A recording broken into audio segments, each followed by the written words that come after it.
Minchin process, an ideal model for constitutional reform.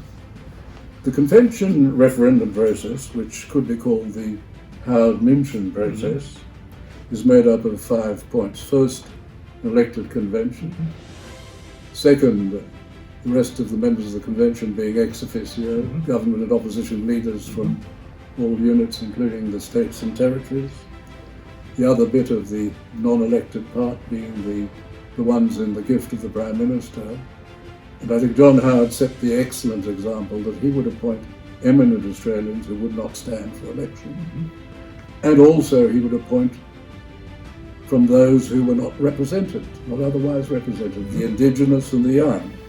And the third point was the Corowa principle, which comes from federation.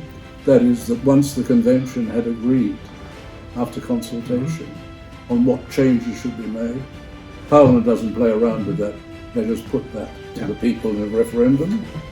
The fourth point was that both sides should be equally funded, which in the local government, proposed local government referendum under the Gillard government was to be denied.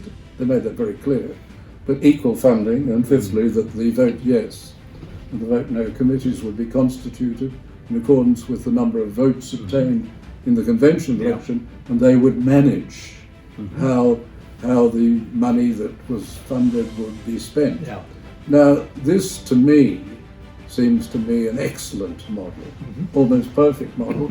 I'm wondering whether you would support that model as one to be used for any future proposals for significant constitutional change. I think you're right, David. The Howard model was a good and fair way forward.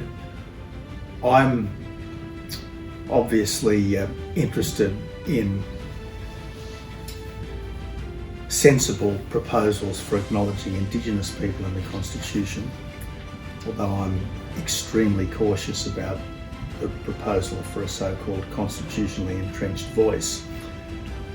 But certainly, I think if we are looking at changes to our Constitution, and I think we should be reluctant changes,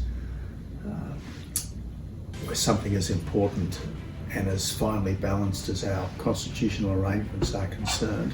But if we are looking to change the Constitution, yes, I think that the Howard process is a good one. Good.